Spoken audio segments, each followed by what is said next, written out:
Bon, on va y aller. Alors, communiquer, messagerie toujours. Je pense qu'on a déjà fait cette page.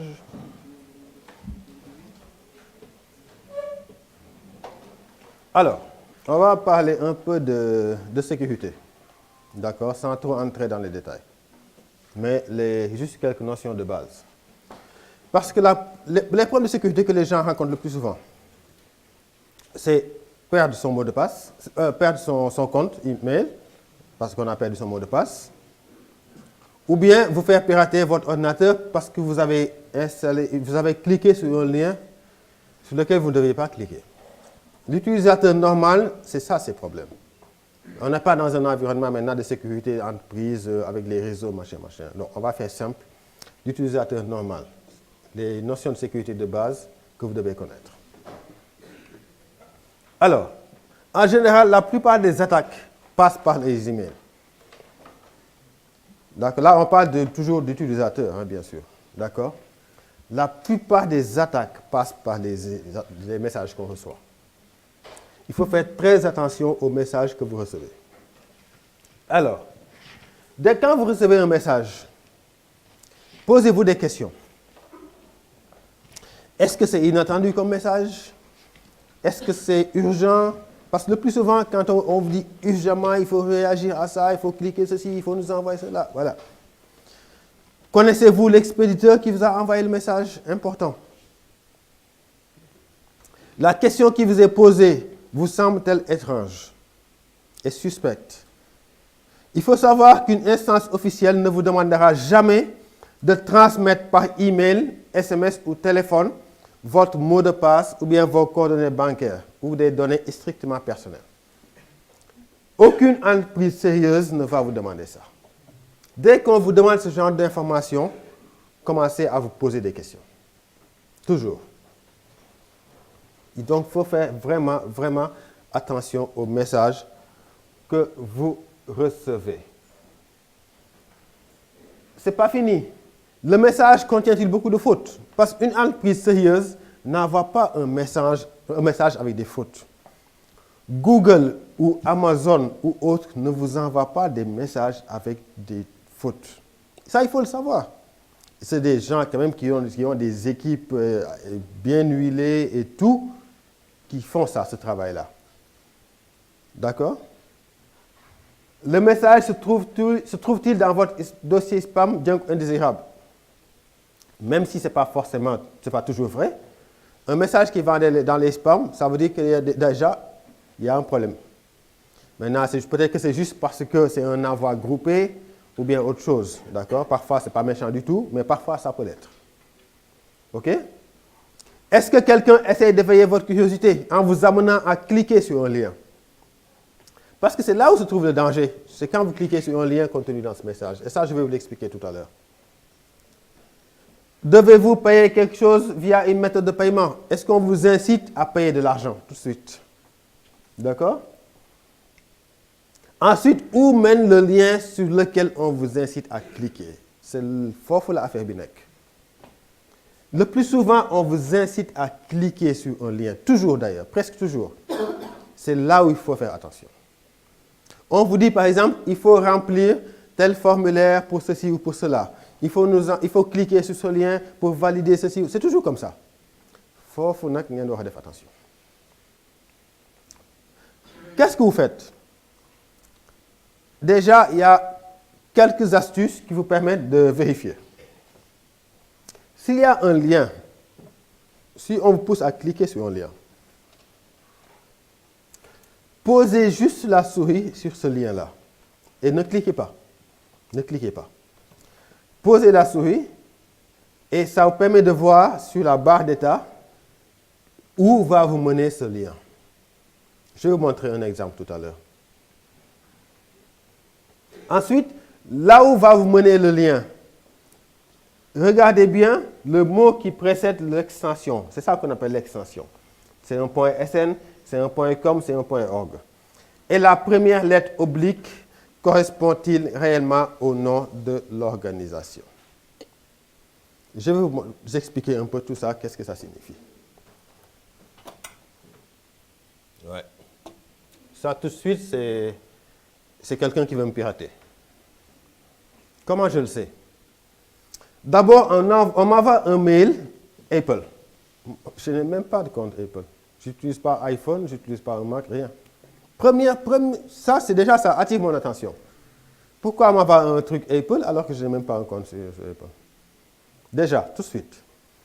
OK. On me dit, alerte étiquette, votre compte Apple va être fermé, patati patata. Déjà, je sais que je n'ai pas de compte Apple, donc c'est sûr que c'est quelqu'un qui va me piéger. Supposons même que j'ai un compte PayPal. D'accord? Qu'est-ce qu'il me dit?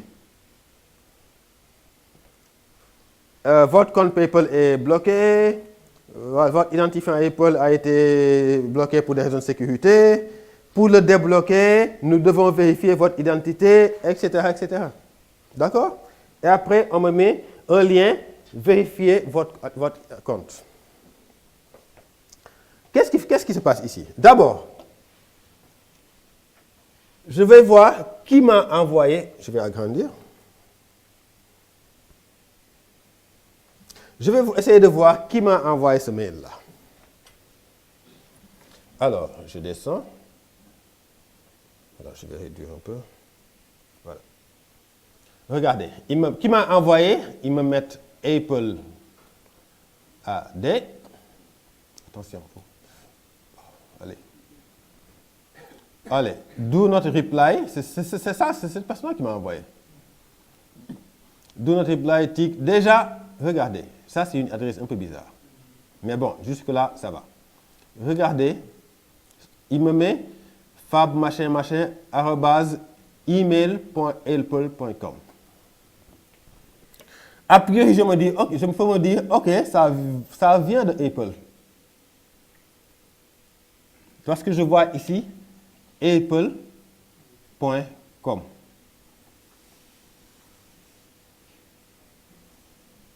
D'accord?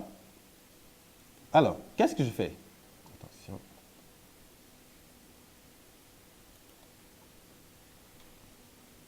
Attention.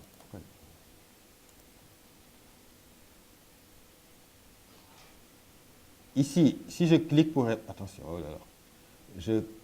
Si je fais répondre, qu'est-ce qui va se passer? Regardez. Vous voyez maintenant l'adresse de réponse qui change? Est-ce que j'ai Apple sur cette adresse de réponse? Ça veut dire que... Parce que techniquement, c'est possible. Je peux vous envoyer un mail en faisant ça comme si ça vient d'Apple.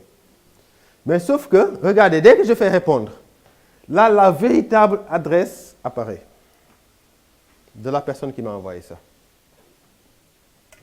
Et ici, je vois tout de suite que c'est loin d'être Apple. Est-ce que vous voyez tout de suite? C'est... je vais pousser ça un peu. Alors.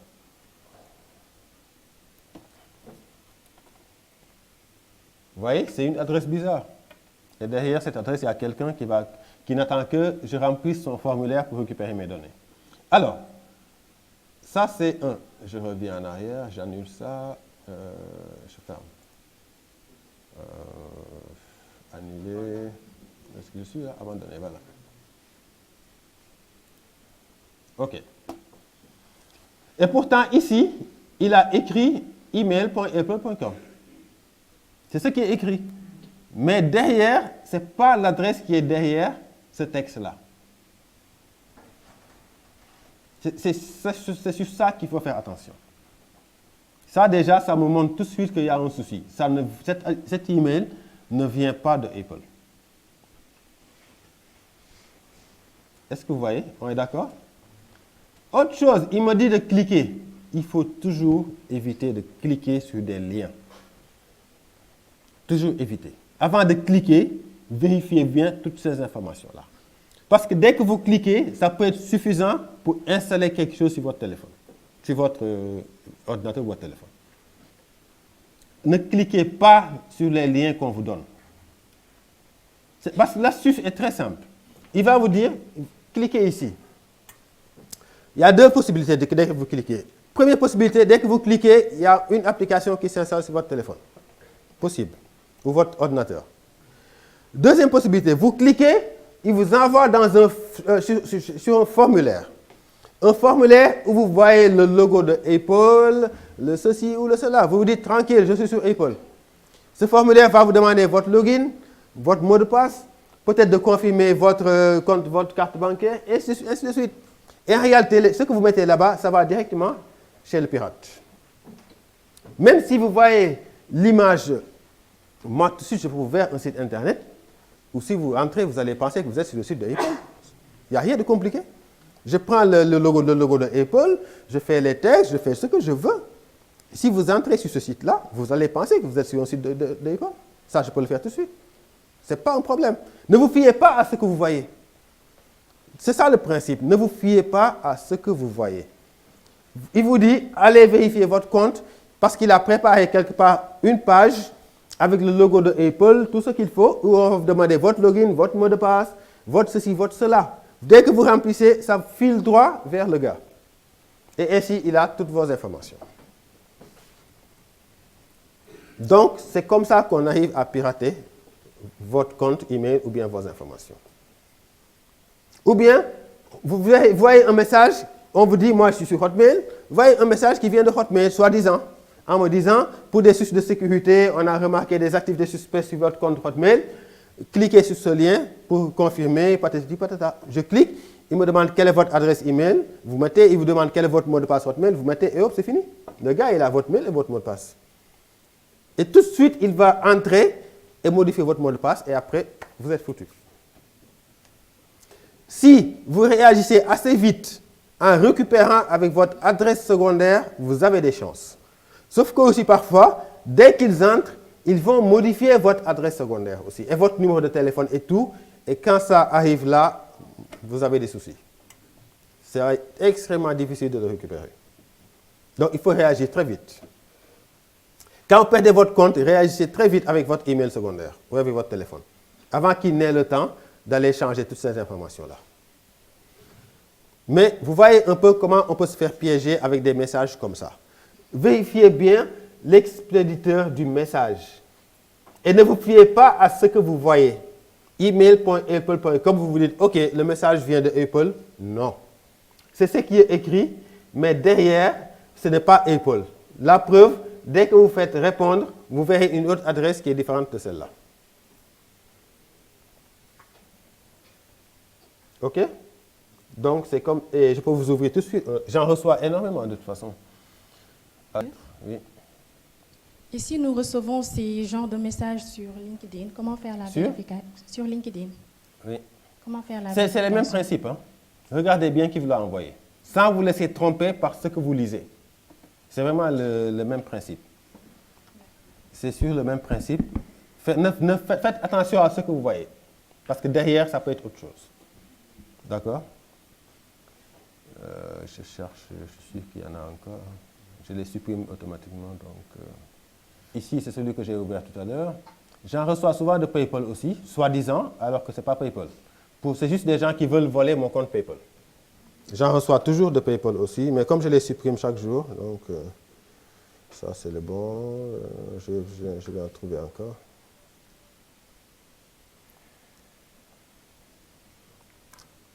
Pour ceux qui ne connaissent pas PayPal, on va voir un peu ce que c'est tout à l'heure. Anyway. Voilà. Donc, en tout cas, il faut bien comprendre plusieurs choses à faire quand vous recevez un message. Déjà, est-ce que c'est suspect? D'accord? Alors, il y a quelque chose qui se faisait depuis des années. Au début d'Internet, beaucoup de gens se sont fait avoir. Les messages du genre, voilà, j'ai un héritage à partager. Je pense que ça, au moins, maintenant, tout le monde a compris. L'argent n'est jamais aussi facile. Et pourtant, ils continuent de l'envoyer. Hein? J'ai un héritage à partager, est-ce que ceci, est-ce que cela, je dois fuir mon pays et j'ai beaucoup d'argent à vous envoyer de toutes sortes. Il faut savoir qu'au début d'Internet, ça a beaucoup marché. Beaucoup de gens se sont fait avoir avec ce genre de messages. Et après, ils vont vous dire, oui, mais il faut que je puisse sortir l'argent de la banque, il faut que j'ouvre un truc à votre nom pour ça, il faut juste envoyer 100 €, 200 €. C'est comme ça, petit à petit, ça grimpe, et après, vous pouvez faire beaucoup d'argent dedans. Beaucoup de gens se sont pris au piège. Mais maintenant, au moins, je pense que les gens ont compris ce genre de piège-là. Par contre, voler votre compte email et tout ça, c'est assez courant maintenant. Et pour ça, d'abord, analysez le message que vous avez reçu. Est-ce que vous pensez qu'il peut être valable ou pas? Première chose. D'accord? Ensuite, regardez bien qui vous a envoyé le message. Même si c'est écrit Apple ou bien Hotmail, faites répondre et vous allez voir si je fais réponse. Après, regardez qu'est-ce que j'ai maintenant. C'est cette adresse-là qui est derrière. Et ça, ce n'est pas une adresse de Hotmail ou de truc, quoi que ce soit. Et même si ça l'était, il faut encore faire attention. Au moins, déjà, ici, ça me permet de vous rendre compte que cette adresse-là n'a rien à voir avec Apple. Et pourtant, on me dit que c'est Apple qui me demande de ceci ou bien cela. D'accord? Et d'ailleurs, la même adresse est marquée ici. Do not reply at datamail, je ne sais pas quoi. Non. D'accord? Ça veut dire que ce n'est pas Apple qui vous a envoyé ce message-là. OK? Donc voilà, c'est au moins en faisant attention à ces choses-là, même s'il m'arrive de cliquer, mais faites attention, ne cliquez même pas. Même si vous cliquez, regardez bien ce que vous mettez. Des messages comme ça où on vous demande de remettre votre login, votre mot de passe, tout ça, non, c'est toujours fake. Toujours. Tant que vous faites attention à ce genre de choses, on ne va pas vous piquer votre mot de passe ou votre compte ou votre adresse mail. C'est bon? Des questions par rapport à ça? Pierre Sagne. Donc, je voulais savoir concernant cette question. Si ça s'agit des réseaux sociaux, par exemple, comme WhatsApp, tu vois. Donc, nous tous sommes victimes de ces cas-là. Il s'agit de demander de cliquer sur un lien pour pouvoir gagner donc des gigas de connexion ou du crédit. Est-ce que c'est le même principe? C'est mort. C'est toujours fake. Okay. C'est toujours fake. Tous les messages que vous recevez, cliquez ici pour avoir un téléphone gratuit, des gigas gratuits, c'est toujours fake. Toujours. Et dans ces cas de situation, donc comment procéder? Puisque là, c'est juste un lien qui l'envoie. Comment savoir que c'est de l'arnaque ou... Les choses ne sont jamais aussi faciles. Tous les messages où on vous dit cliquez ici et vous allez gagner cela, c'est toujours fake. Il n'y en a aucun qui est vrai. Vous pouvez même ne pas le lire, vous effacez tout de suite. Tout de suite. C'est toujours fake, toujours. Ne cliquez pas sur les liens ou bien ne donnez pas des informations comme des logins, des mots de passe, des ceci ou de cela. Jamais. Considérez juste que c'est du fake. Point. D'accord? Et même sur WhatsApp, il y a beaucoup d'informations comme ça qui circulent. Ou bien, faites ceci, envoyez ceci à 10 personnes, 20 personnes. Moi, je n'envoie jamais ce genre de choses. Ça ne fait que saturer le réseau. Tous les messages que vous recevez, envoyez. Je vais même aller plus loin. Les messages que vous recevez, si vous voulez aller au paradis, envoyez 10 ou 20 personnes là. Non, mais il faut arrêter. Non, il faut arrêter. Le paradis n'est pas si simple quand même. Attends. Non, n'envoyez même pas. Supprimez automatiquement. Ou bien vous lisez, après voilà. Mais n'envoyez pas. Vous ne faites que saturer le réseau en faisant cela.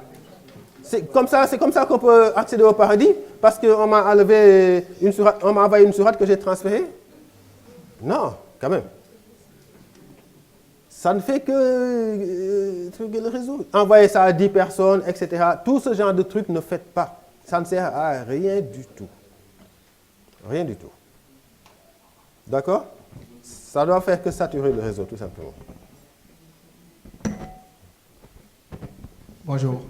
En fait, ce que j'aimerais apporter, c'est par rapport au piratage. Parce que Gmail a utilisé un système qui vous permet, lorsque quelqu'un utilise votre compte avec un autre appareil qui n'est pas le sien, il va vous envoyer un message pour vous dire que quelqu'un a utilisé votre compte avec tel appareil, vérifier s'il s'agit de vous ou bien. En fait, j'en ai reçu tellement, à un moment donné, je me suis dit que ça, c'est pas Gmail qui fait ça à chaque instant. Et dès que tu cliques pour vérifier, ils vont te demander de dire votre adresse mail, d'envoyer le mot de passe. Ouais. Et après, ne répondez jamais à un truc où on vous demande votre mot de passe. Le principe, il est très simple. Ne répondez jamais dans un formulaire où on vous demande votre mot de passe. Dès que vous faites ça, vous êtes couvert.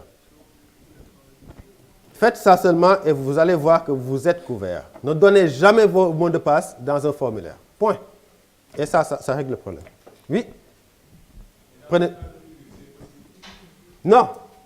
Gmail ne va jamais vous envoyer un message pour vous demander votre mot de passe.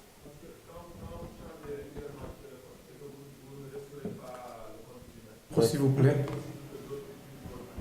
Prenez le micro, s'il vous plaît. Oui, ça c'est possible. Effectivement, quand on a un compte qui est configuré sur plusieurs appareils, effectivement, Gmail vous envoie un message en vous disant qu'il y a un autre appareil qui est connecté à votre compte et vous demande est-ce que c'est vous ou pas. D'accord? Donc ça aussi, mais il ne vous demande pas tout de suite votre mot de passe. Il vous demande d'aller vous connecter et de faire ceci ou cela, mais il ne vous envoie pas un formulaire en vous disant mettez ici votre mot de passe. Jamais. Oui? Vous, après, prenez le micro en attendant. Où est l'autre micro? Ah, c'est de ce côté. C'est bon, il n'y a pas de souci. Allez-y, après on va y passer. En fait, moi j'ai eu beaucoup de soucis sur mon compte Yahoo. Ça fait plusieurs fois que Yahoo m'envoie des messages. Même hier, j'ai voulu me connecter pour voir si vous ne m'avez pas envoyé un message. Après, lorsque j'ai tenté de me connecter, Yahoo m'a dit que veuillez changer votre mot de passe pour une question de sécurité. C'est ça fait plusieurs fois. J'ai changé énormément de mots de passe. Je ne sais pas qu'est-ce qui se passe. Oui. Et à chaque fois que vous changez votre mot de passe, vous arrivez à vous connecter après? Parfois, je reste ici 1 mois, 2 mois encore. Ça me demande la même chose. Oui, c'est vrai que je pense que Yahoo, j'ai eu un client qui avait... Yahoo demande beaucoup les mots de passe, beaucoup de fois. Yahoo, surtout avec les smartphones, à chaque fois, il vous demande de reconfirmer votre mot de passe, etc. Mais là en général, c'est l'application Yahoo même que vous installez sur votre smartphone qui vous le demande. Ce n'est pas un mail que vous recevez qui vous demande votre mot de passe, etc. C'est l'application Yahoo installée sur votre téléphone. Voilà, donc là, au moins, on est sûr que c'est l'application qui a envoyé. Ce à quoi il faut faire attention, c'est les mails que vous recevez qui vous disent changez votre mot de passe. Quel est votre mot de passe ici? Non, il faut faire toujours attention à ce genre de message. Prenez l'habitude tout simplement de ne pas mettre votre mot de passe dans des formulaires quand on vous le demande.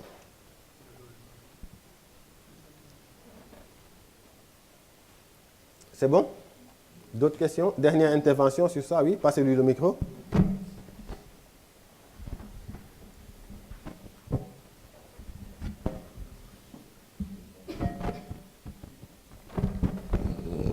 Bonjour, voilà. Donc, c'est juste pour une petite contribution, un éclaircissement. Par rapport au problème de sécurité, surtout c'est Gmail, il y a ce qu'on appelle la vérification en 2 étapes. C'est-à-dire que donc, pour Gmail, donc, chacun a son propre numéro de téléphone qui est personnel et qu'il utilise toujours avec lui. Donc tout le monde a avec lui son numéro de téléphone. Maintenant, à chaque fois qu'on est en train d'utiliser, d'ouvrir son email dans une autre machine, un autre ordinateur, un autre périphérique, donc automatiquement Gmail vous envoie la vérification en 2 étapes. C'est-à-dire c'est un code confidentiel, un code unique qu'on envoie automatiquement directement sur votre téléphone portable que vous allez valider. Il y a aussi un autre type de message, vous allez appuyer sur, si c'est vous effectivement qui êtes en train d'utiliser cet email-là sur un autre ordinateur, vous allez donc appuyer sur OK, appuyer sur Yes pour confirmer que c'est vous, sinon ce n'est pas vous, vous allez passer aux 2 étapes. Et justement, là vous voyez, il vous dit juste de confirmer en cliquant sur un bouton. Il ne vous demande pas de mettre votre mot de passe. Vraiment, si vous faites attention à ne pas mettre votre mot de passe un peu partout, vous êtes couvert. Parce que même quand ils envoient un message pour vérifier que c'est vous, ils vous disent, si c'est bien vous, cliquez ici. Point. Ils ne vous demandent pas quel est votre mot de passe. Ça devient louche dès qu'on vous demande votre mot de passe. Donc si vous faites attention à ça déjà, ça peut régler des problèmes. D'accord? C'est bon? On avance. Voilà. Ensuite, rapidement, quelque chose à savoir sur les noms de domaine.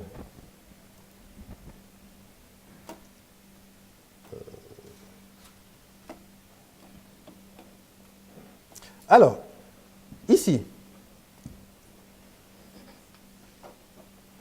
quand vous voyez, quand on vous demande de cliquer sur un lien, d'accord? Rien qu'en posant la souris, vous pouvez voir le lien sur lequel on veut vous amener. Ou même si vous cliquez sur le lien, vous êtes déjà sur la page. Ici, il y a quelque chose il faut savoir lire un nom de domaine. Ici, regardez, il y a ces deux noms de domaine là. On a b6.sn/conseil. On a aussi b6.bbcredit.sn/direction. Pour vous, laquelle de ces deux adresses est vraiment le site de la banque B6?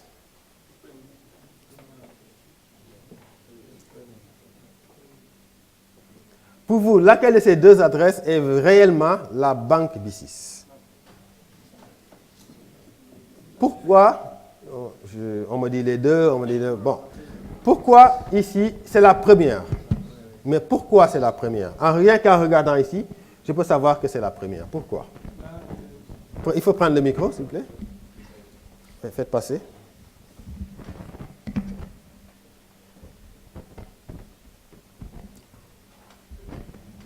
Mais grand, il y a rien à l'autre, un riff.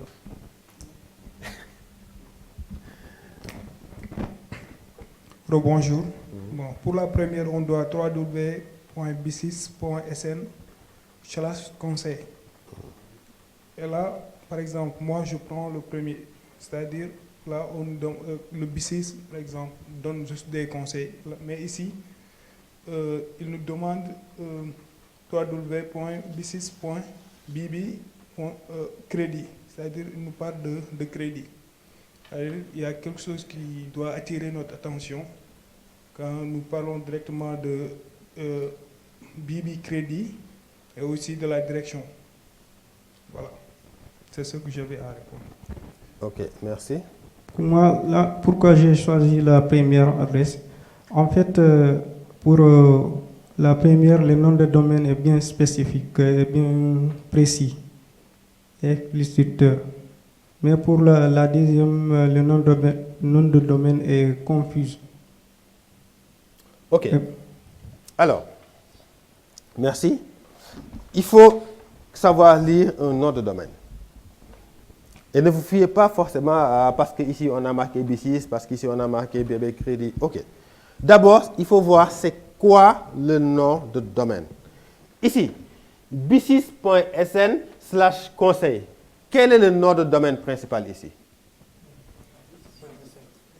C'est b6.sn. Il faut juste ici, par contre, ici, quel est le domaine principal?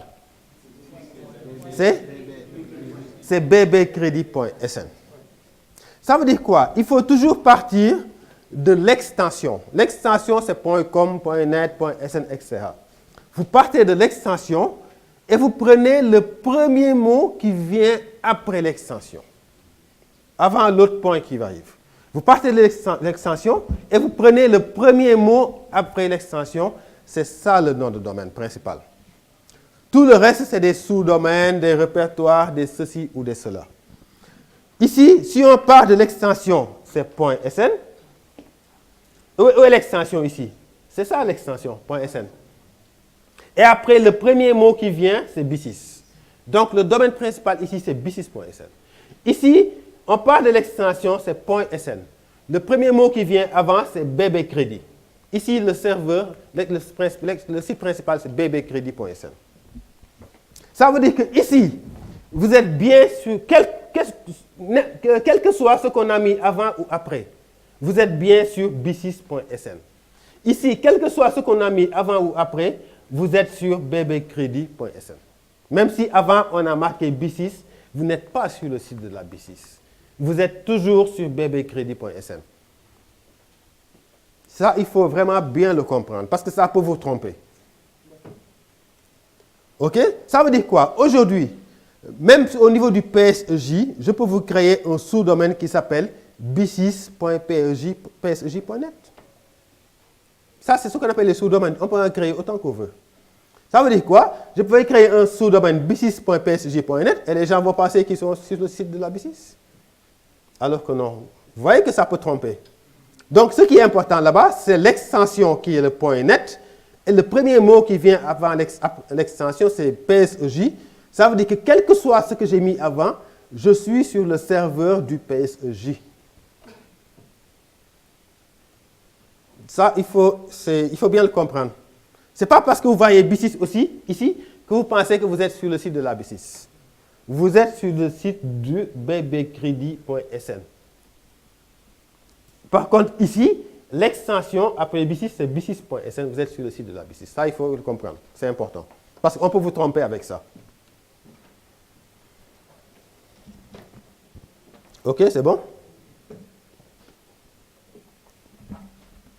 Oui. En fait, je veux savoir comment on peut reconnaître un site sécurisé ou un site qui n'est pas sécurisé.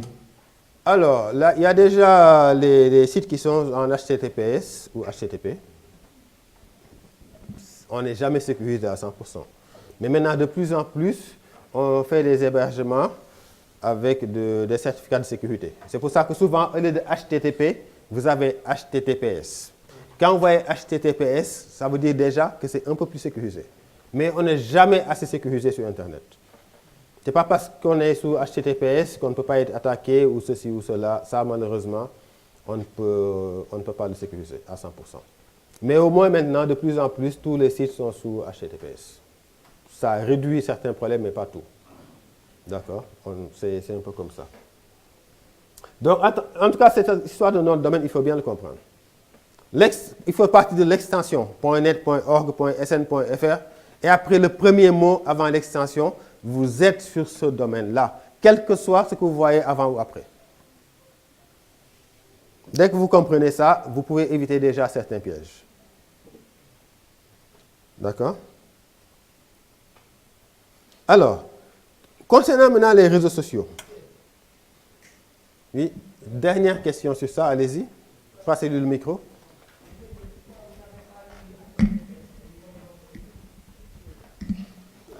Il est sur HTTPS. Hein?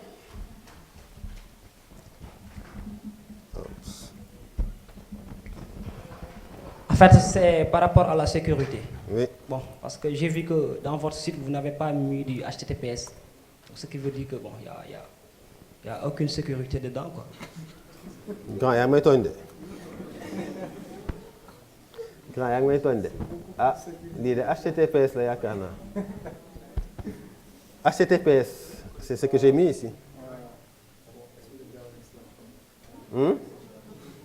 Oui.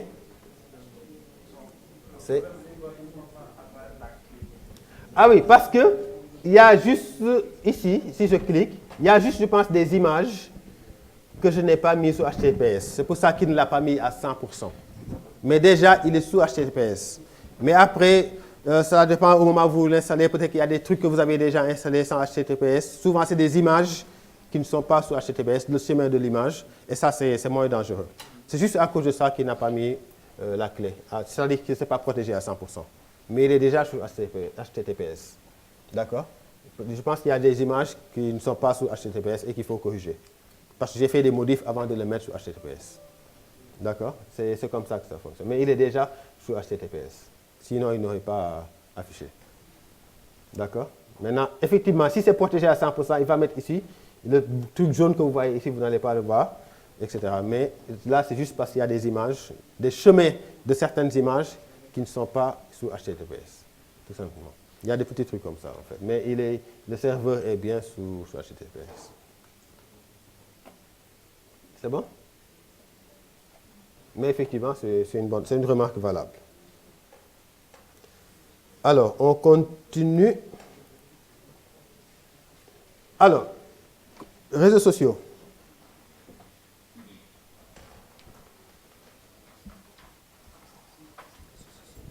Alors, on va passer vite, hein, parce que les réseaux sociaux, vous connaissez vraiment tous, donc je pense que vous n'avez pas de problème avec ça.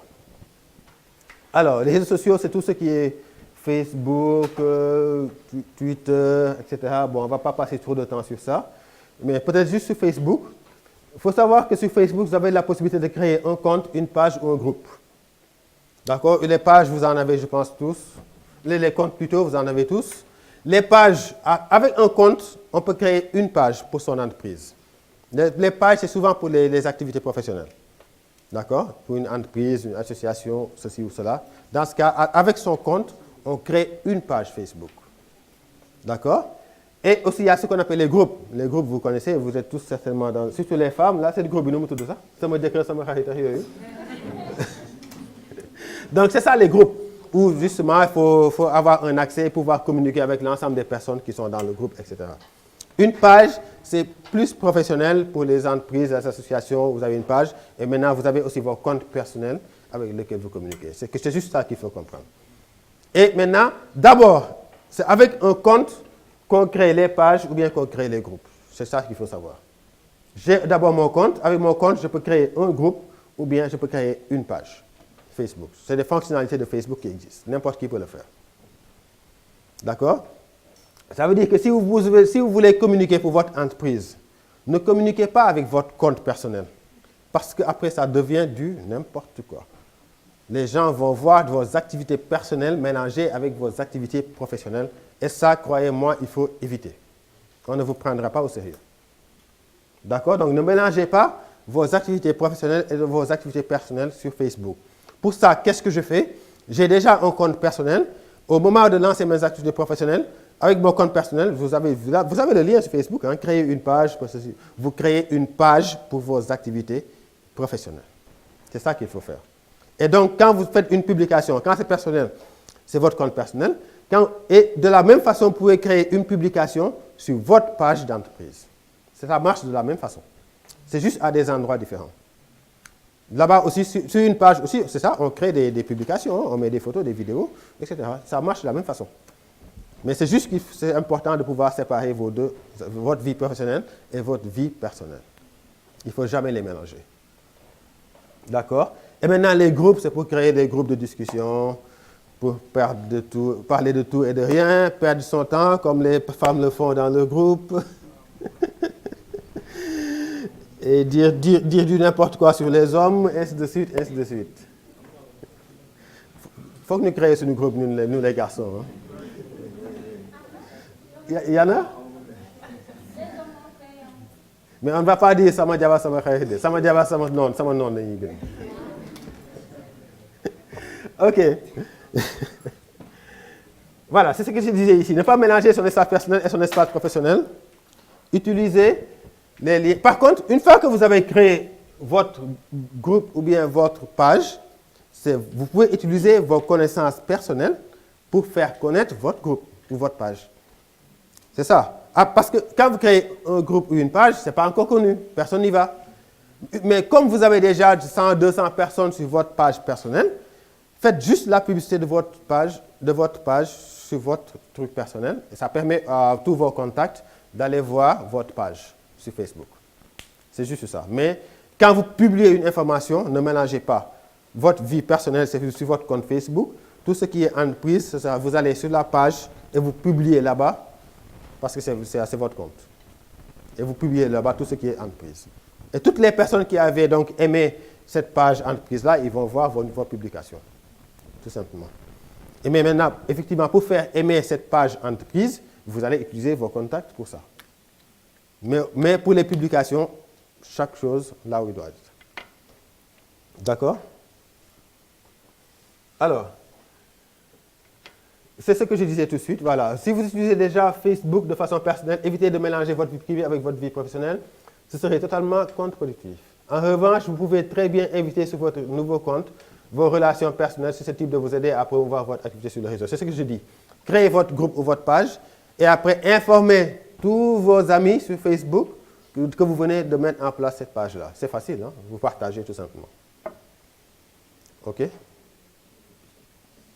C'est bon. Et vous demandez aux gens d'aimer la page que vous venez de créer, petit peu, et puis après c'est bon. Alors, ici on est dans l'utilisation de Facebook de façon professionnelle. Ça veut dire que j'ai créé la page de mon entreprise. Qu'est-ce que je fais sur cette page? Je vais mettre... Ça marche de la même façon que votre compte Facebook. L'entête de votre entreprise, le logo, ça marche de la même façon. D'accord? Avec l'adresse de votre entreprise, numéro de téléphone, c'était comme si vous travaillez sur votre compte personnel. Ça marche de la même façon. D'accord? Et vous mettez là-bas des photos, mettez là-bas des publications, tout ce que vous voulez. Mais c'est sur cette page-là. Et vous gérez la page de la même façon que vous gérez votre compte Facebook personnel. D'accord? Et évidemment, sur cette page-là, restez professionnel. Ne mettez que des choses qui sont liées à vos activités. Ne mettez jamais de choses personnelles comme sur votre compte. D'accord? Il faut bien séparer ça. Et évidemment, il faut faire connaître cette page en utilisant justement vos réseaux d'amis. Faites connaître la page. Ou bien, publiez quelque chose, un nouveau produit, publiez sur votre page, mais après, avec votre compte, faites la promotion pour partager avec vos amis. D'accord? C'est comme ça qu'il faut procéder. C'est bon pour tous ceux qui sont réseaux sociaux? Je pense que vous connaissez tous, on n'en a pas besoin. Et juste une question sur ça. Je voudrais apporter une contribution. Oui. Pour la promotion de la page, on peut aussi les sponsoriser. Oui, oui, bien sûr. Vous pouvez payer un peu d'argent pour faire connaître votre page. Et ça peut être, c'est très utile d'ailleurs. C'est pas très cher. Hein? C'est à vous de dire, je mets 10 000 francs dedans, ou 20 000, ou 50 000, et vous ciblez. Vous dites, je veux que ça ne s'affiche que... Comment ça se passe si vous êtes sur Facebook? Je vais aller sur Facebook tout de suite, je vais vous montrer. Regardez, je vais aller sur Facebook.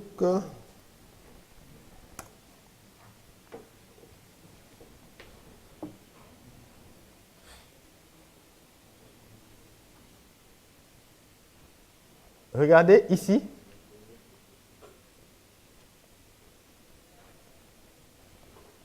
Il y a des publicités qui s'affichent. Alors, ça c'est les pages.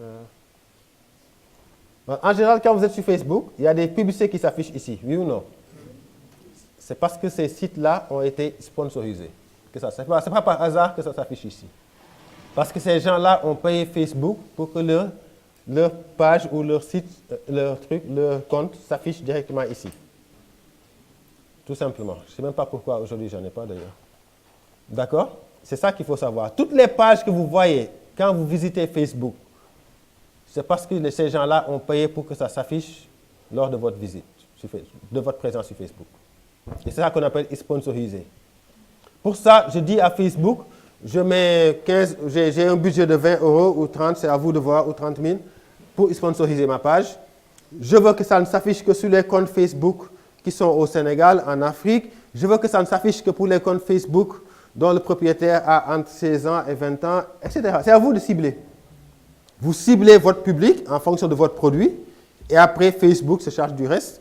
Et quand quelqu'un qui a ce profil-là va sur son compte Facebook, Facebook lui affiche la publicité de votre page à côté. C'est comme ça que ça fonctionne. Et ça permet aux gens, c'est des bannières en fait, ça permet aux gens de voir la bannière, la publicité de votre page et de cliquer et d'aller voir ce que vous faites. Autant votre page, même directement un produit. Vous pouvez sponsoriser directement le produit en ciblant pour que ça s'affiche, le produit s'affiche quand les gens sont sur Facebook.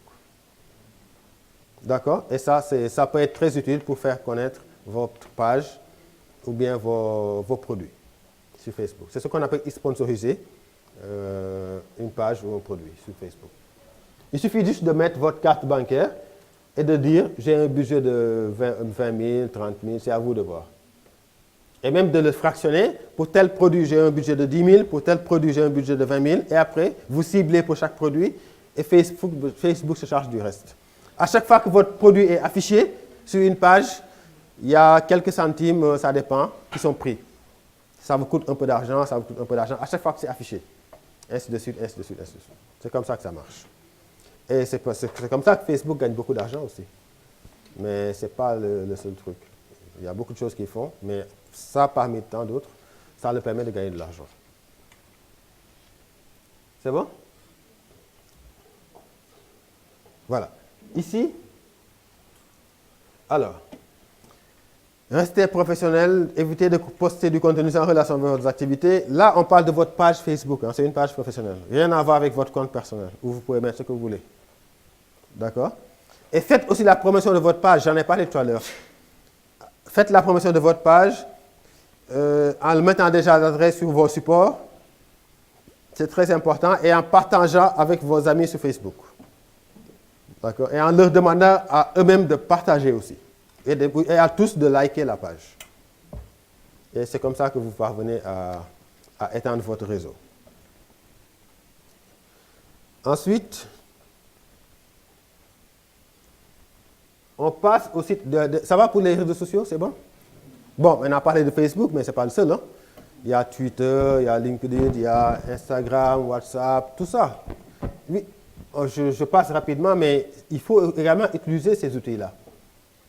Surtout WhatsApp, aujourd'hui, est incontournable. WhatsApp est devenu incontournable.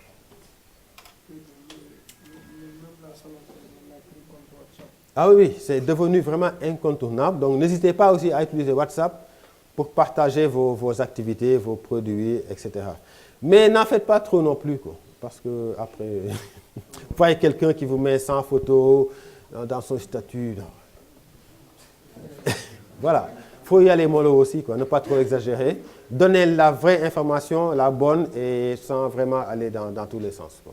Parce qu'après, les gens ne vous lisent même plus. D'accord? Essayez vraiment d'être concis dans vos publications. Alors, on passe au site web. C'était la question de tout à l'heure. J'ai écrit ici, seulement si vous avez les moyens de bien le faire et de bien l'entretenir. Pourquoi? Parce que un site web, ça demande de l'argent. Un bon site web. Si vous n'avez pas les moyens de faire un bon site web, de grâce, ne le faites pas. D'accord? Si vous n'avez pas les moyens de faire un bon site web, ne le faites pas. Ce n'est pas aussi indispensable que ça. Pourquoi? Parce que vous pouvez utiliser Facebook pour faire une bonne communication en ligne aussi. Et c'est Facebook, c'est gratuit.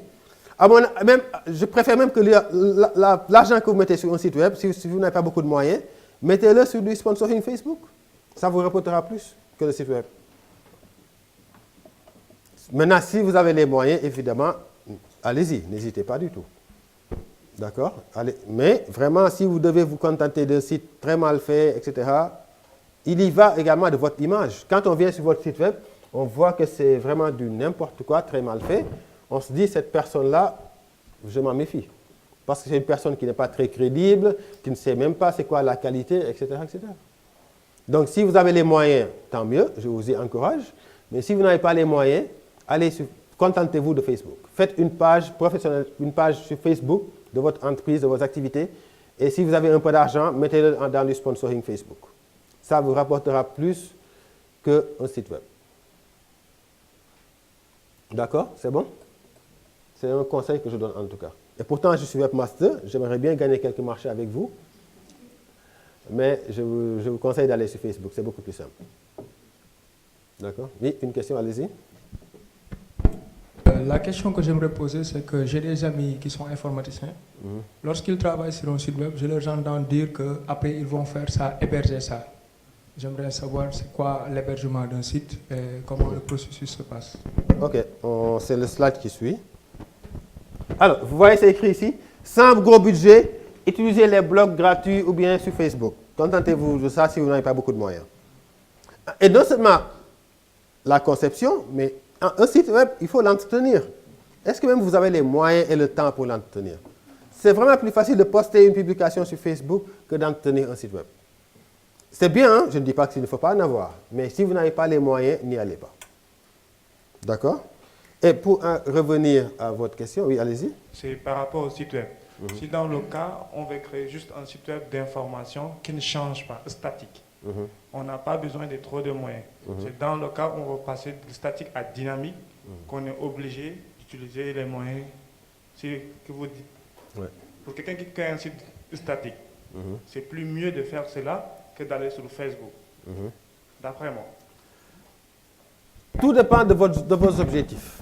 Tout dépend de vos objectifs. On ne va pas dire que ça c'est mieux ou ça c'est pas mieux, mais je pense qu'il faut réfléchir en termes d'objectifs. D'accord? Qu'est-ce que je veux comme objectif?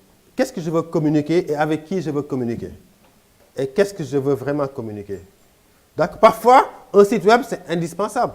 Pour certaines activités ou bien certaines postures, un site web peut-être que c'est indispensable parce que vous ne pouvez pas quand même faire certaines activités sans avoir un site web, ça ne fait pas trop sérieux, et ainsi de suite. Parfois c'est indispensable, parfois ça ne l'est pas. C'est pour ça que je dis, il n'y a pas une posture que tout le monde doit adopter, ça dépend des activités, ça dépend de votre cible, de vos objectifs de communication, de vente, de ceci ou cela. C'est en fonction de tout ça que vous allez faire des choix.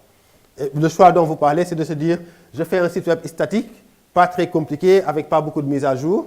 Je le fais comme ça et après, je vais peut-être faire plus de mises à jour sur Facebook parce que c'est beaucoup plus simple. Voilà, c'est des options. C'est des options, mais même si vous faites ça aussi, votre site, même si c'est une seule page, au moins que ce soit une bonne page. C'est ça que je veux dire en fait. Même si c'est une seule page, votre site web, au moins que ce soit une bonne page. Qu'on ne voit pas votre site web qui est tellement mal fait qu'on va se dire que ce gars-là, il n'est pas très sérieux. Il ne sait pas de quoi on parle quand on parle de qualité. C'est juste ça que je veux dire. Mais évidemment, c'est à vous de voir, en fonction de vos objectifs, ce que vous voulez faire exactement. Mais quel que soit ce que vous faites, faites-le bien. Si vous ne pouvez pas le faire bien, ne le faites pas. C'est comme ça. Vaut mieux ne pas avoir de site web qu'avoir un site web mal fait. D'accord? Et ici, juste pour vous permettre de comprendre c'est quoi un site web. D'accord? Parce que vous êtes des entrepreneurs, vous allez avoir des entreprises, peut-être que vous allez demander à quelqu'un de vous faire un site web. Il faut que vous-même vous compreniez qu'est-ce qui vous attend, c'est quoi exactement. D'accord? Alors, ici, un site web, c'est un peu ça. On parle souvent de site web dynamique, il vient d'en parler, ou bien statique. Statique, c'est une seule page, il n'y a pas de base de données, il n'y a pas de CDC. En général, c'est très simple. Dynamique, le plus souvent, il y a des bases de données derrière, il y a des applications, il y a des CMS, ce qu'on appelle les CMS, c'est des gestionnaires de contenu qui vous permettent de gérer des sites vraiment très dynamiques qui bougent tous les jours avec beaucoup de contenu, parfois des sites web qui attaquent même qui sont liés à des bases de données, et ainsi de suite, ainsi de suite. Et là, ça devient des sites web dynamiques. Maintenant, il faut comprendre qu'un site web, c'est du design, du développement en général et de la communication. C'est ça qu'on retrouve dans un site internet. Il y a l'aspect communication, il y a l'aspect design, il y a l'aspect développement. C'est tous ces trois-là réunis qui font un site web. Design, pourquoi? Parce que c'est des couleurs, un site web. C'est des couleurs, c'est des images, voilà, c'est l'utilisation même de votre écran, ceci ou cela. C'est ça le design. L'ergonomie, ainsi de suite. C'est ça le design. Le développement, parce que derrière, évidemment, il y a du codage, il y a des applications, il y a ceci, il y a cela. C'est ça le développement. Il y a des scripts à mettre en place, ainsi de suite. Et l'aspect communication est également extrêmement important quand on fait un site web. L'aspect communication est extrêmement important. Parce qu'il faut trouver les bons termes qui accrochent. Les rubriques, comment je vais appeler mes rubriques? D'accord? Les textes que je vais mettre. Dans un site web, les gens n'ont pas trop le temps de lire. Il faut être direct et concis. On ne met pas des textes astronomiques comme ça. Les gens n'ont pas le temps. Soyez direct et concis. Et de la même façon, quand vous allez faire ce qu'on appelle l'arborescence de votre site, c'est-à-dire les différentes rubriques de mon site, etc., trouvez des termes. Même avant de cliquer, je sais ce que je vais trouver dans cette rubrique. C'est des choses qui sont... Et là, on est dans la communication. C'est des choses qui sont extrêmement importantes. Et évidemment, maintenant, un webmaster, il fait un peu tout ça. Mais je me rappelle qu'à mes débuts, j'ai été formé par une équipe de Canadiens en 1997. Ils étaient 3. C'était dans le cadre de la collaboration entre le Sénégal et le Canada. Ils étaient venus 3. Il y avait un spécialiste en com, un autre qui ne fait que du design et un autre qui fait du développement. 3 personnes pour faire un site web. Parce que c'est des choses différentes. Maintenant, évidemment, les choses ont tellement évolué maintenant qu'un webmaster, il est obligé de tout faire. Parce que, voilà, après, les gens n'ont pas trop les moyens aussi de regrouper 3 spécialistes comme ça pour faire un site web, etc. Ça devient de plus en plus compliqué. Maintenant, un webmaster, il est obligé de tout faire. D'où l'importance aussi d'être bon dans ces 3. Un bon webmaster, il doit être bon dans ces 3. Jusqu'à une certaine limite. On ne lui demande pas non plus d'être un expert en com ou un expert en... Voilà. Mais au moins, il y a un minimum de connaissances qu'il faut avoir sur ces 3 choses-là. Et après, avec ça, on peut se dire qu'on peut faire un bon site web. D'accord? Alors, oui, allez-y. En fait, j'aimerais savoir la différence qui existe entre une plateforme et un site web. C'est juste la terminologie. Hein. Parfois on peut... En général, quand on parle de plateforme, ça veut dire que vraiment, ce n'est pas un site simple. c'est un truc dynamique avec beaucoup d'applications, de fonctionnalités, etc. C'est dans des cas comme ça, en général, qu'on parle de plateforme. Mais en réalité, un site web, ça peut être une plateforme c'est un site web. Voilà, c'est assez mélangé tout ça. C'est dans la complexité, en général, du produit qu'on parle de plateforme. Parce qu'il y a beaucoup de fonctionnalités dedans. D'accord? C'est juste ça. OK. Alors, on en vient aux notes. Ici, on est dans la conception. Ça, vous le confiez à quelqu'un qui se connaît. Tout simplement. D'accord? Ou bien vous-même, hein? Il y a des gens qui ne sont pas informaticiens et qui sont capables de vous faire un site web. Hein? Ça ne pose aucun souci. En fait, l'informatique, c'est quelque chose de très ouvert. Vous voyez quelqu'un très bon informaticien qui n'est ni ingénieur, qui n'a pas été dans une école d'informatique. Ça existe. C'est quelque chose, quand on est passionné dedans et qu'on passe tout son temps dedans, on est fort dedans. C'est aussi simple que ça. Vous voyez parfois des informaticiens qui n'ont pas été dans les écoles d'informatique et pourtant qui sont extrêmement calés. Parce que leur vie, c'est ça. Le gars, il passe 20 heures par jour devant l'ordinateur. Après, il devient fort, forcément. D'accord? Bill Gates, je pense qu'il n'avait même pas terminé ses études. Je me souviens, c'est ça, non? Je ne sais même plus, il y a des trucs comme ça. C'est ça, en fait. D'accord? Donc, mais après, ils sont tellement dedans qu'ils sont vraiment très, très, très calés dedans. D'accord? Donc, ça demande juste de la passion et du temps à passer devant son ordinateur avec beaucoup de café à côté. C'est tout. D'accord? Donc, ça veut dire que... Oui? Prenez le micro. Si. Allez-y. Je n'ai pas trop compris. Lorsque vous avez dit entretenir un site web, oui. C'est quoi entretenir le site web? Entretenir, c'est le faire vivre. Ça veut dire qu'il faut changer les informations régulièrement. Si vous avez de nouveaux produits, il faut le mettre. Si vous avez de nouvelles informations à communiquer à votre cible, il faut le mettre. C'est ça qu'on appelle entretenir un site web. Sans compter les questions de sécurité, de mise à jour qu'il faut également gérer, ainsi de suite. C'est ça qu'on appelle entretenir un site web. D'accord? C'est le faire vivre, en fait. OK? Donc, ici, on est dans la conception. Prenez le micro en attendant. D'accord? Il y a une question là-bas? Allez-y. Oui, allez-y.